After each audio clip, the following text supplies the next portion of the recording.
Hello everyone, and welcome to the Pisces Guide to Pop Culture. I'm of course your host TJ. Today we're actually starting with the Fellowship of the Ring, having finished The Hobbit.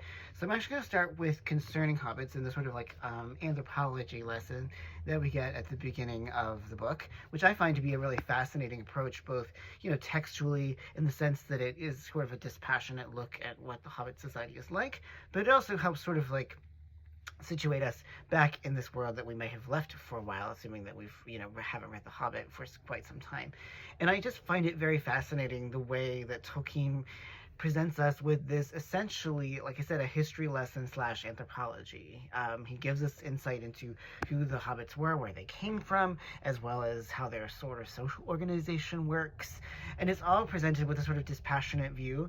And when we see and we take into account the fact that this is supposedly his translation of an existing text, that all makes a lot of sense.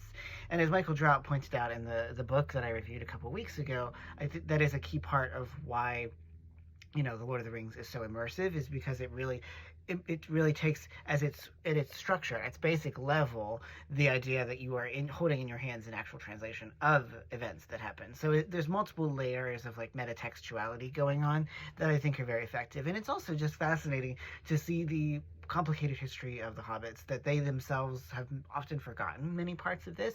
They've been so enshrined in their little enclaves that they have forgotten that they were once sort of wanderers. We learn that they are in their 3 tribes, which all are very different. And of course we also learn that Bilbo presented a different story to the dwarves than than actually happened.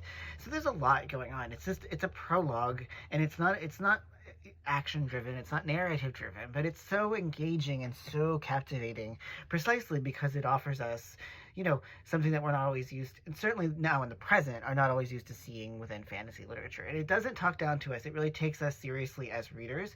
And I think that that's a real part of the reason that I love this part of the book. It is essentially an info dump if you think about it, but such is the brilliance of Tolkien's prose and his style and his way of constructing a story that for some reason I just love it. I could literally just, if I'm doing the whole thing, obviously, but I could literally just read this opening prologue and be satisfied. So I think it's a really remarkable achievement on Tolkien's part that he was able to give us this prologue that in less capable hands could be boring, but instead gives us so much to love and to remind us of who the hobbits are, why they are the way they are, and that just gives us an introduction back into the world of Middle-earth. So anyway, that's my spiel about the prologue concerning hobbits. So thanks as always for joining me here at the Pisces Guide to Pop Culture.